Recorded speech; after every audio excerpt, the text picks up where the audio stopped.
ಎಷ್ಟೇ ಕಷ್ಟಪಟ್ಟು ದುಡಿದ್ರೂ ತಿಂಗಳ ಕೊನೆಗೆ ಸಂಬಳ ಖಾಲಿ ಆಗ್ತಾ ಇದೆಯಾ? ಹಾಗಿದ್ರೆ ಇದೊಂದು ಸಿಂಪಲ್ ರೂಲ್ ನೀವು ಫಾಲೋ ಮಾಡಿದ್ರೆ ನಿಮ್ಮ ಫಿನಾನ್ಷಿಯಲ್ ಹೆಲ್ತ್ ಖಂಡಿತ ಇಂಪ್ರೂವ್ ಆಗುತ್ತೆ. ಅದೇ 50-30-20 ರೂಲ್. ಈ ಒಂದು ರೂಲ್ ನಿಮ್ಮ ಹಣವನ್ನು ಕಂಟ್ರೋಲ್ ಮಾಡೋಕ್ಕೆ ಹೆಲ್ಪ್ ಮಾಡುತ್ತೆ. ಏನಿದು 50-30-20 ರೂಲ್? ಮೊದಲು 50%. ನಿಮ್ಮ ತಿಂಗಳ ಆದಾಯದಲ್ಲಿ 50% ಹಣವನ್ನು ಅಗತ್ಯ ಖರ್ಚುಗಳಿಗೆ ಬಳಕೆ ಮಾಡೋದು. ಅಂದರೆ ಮನೆ ಬಾಡಿಗೆ, ಆಹಾರ ಮತ್ತು ನಿಮ್ಮ ಟ್ರಾನ್ಸ್ಪೋರ್ಟೇಷನ್ ಖರ್ಚುಗಳು. ಎರಡನೆಯದ್ದು 30%. ಇದು ನಿಮ್ಮ ಇಚ್ಛೆಗಳಿಗೆ ಖರ್ಚು ಮಾಡೋದು. ಲೈಕ್ ಸಿನಿಮಾ, ಶಾಪಿಂಗ್, ರೆಸ್ಟೋರೆಂಟ್ ಹಾಗೂ ಹೋಟೆಲಲ್ಲಿ ಊಟ ಮಾಡೋದು.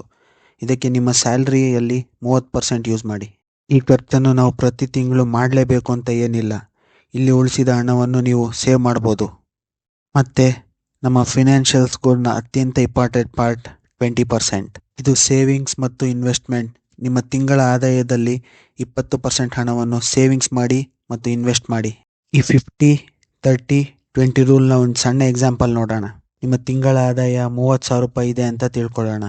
ಅದರಲ್ಲಿ 15,000ನ ಅಗತ್ಯ ಖರ್ಚುಗಳಿಗೆ ಯೂಸ್ ಮಾಡಿ, 9,000ನ ನಿಮ್ಮ ಸಿನಿಮಾ, ಶಾಪಿಂಗ್, ಹೋಟೆಲ್, ರೆಸ್ಟೋರೆಂಟ್ ಖರ್ಚುಗಳಿಗೆ ಯೂಸ್ ಮಾಡಿ, ಮತ್ತು 6,000ನ ಸೇವಿಂಗ್ಸ್ ಮತ್ತು ಇನ್ವೆಸ್ಟ್ಮೆಂಟ್ ಮಾಡಿ. ಇಂದಿನಿಂದಲೇ ನಿಮ್ಮ ಫಿನಾನ್ಷಿಯಲ್ ಫ್ರೀಡಮ್ ಜರ್ನಿನ ಸ್ಟಾರ್ಟ್ ಮಾಡಿ. ಇದೇನು ರಾಕೆಟ್ ಸೈನ್ಸ್ ಅಲ್ಲ. ಡಿಸಿಪ್ಲಿನ್ ಮತ್ತು ಪೇಷನ್ಸ್ ಹೊಂದಿದ್ರೆ ಮತ್ತು ಈ ರೂಲ್ ಫಾಲೋ ಮಾಡೋದ್ರಿಂದ ನಿಮ್ಮ ಫಿನಾನ್ಷಿಯಲ್ ಹೆಲ್ತ್ ಇಂಪ್ರೂವ್ ಆಗೋದ್ರಲ್ಲಿ ಖಂಡಿತ ಡೌಟೇ ಇಲ್ಲ. ಮುಂದಿನ ವಿಡಿಯೋದಲ್ಲಿ ಎಮರ್ಜೆನ್ಸಿ ಫಂಡ್ ಅಂದರೆ ಏನು, ಎಮರ್ಜೆನ್ಸಿ ಫಂಡ್ ಯಾಕೆ ಇಂಪಾರ್ಟೆಂಟ್ ಅಂತ ನೋಡೋಣ. ಸ್ನೇಹಿತರೆ, ಈ ವಿಡಿಯೋ ನಿಮ್ಗೆ ಇಷ್ಟ ಆಗಿದ್ದರೆ ನಮ್ಮ ಚಾನಲ್ ವಿಷನ್ ಮೀಡಿಯಾ ಕನ್ನಡ ಚಾನಲ್ನ ಫಾಲೋ ಮಾಡಿ, ಈ ವಿಡಿಯೋನ ಲೈಕ್ ಮಾಡಿ. ಮುಂದಿನ ವಿಡಿಯೋದಲ್ಲಿ ಸಿಗ್ತೀನಿ. ಜೈ ಹಿಂದ್, ಜೈ ಕರ್ನಾಟಕ.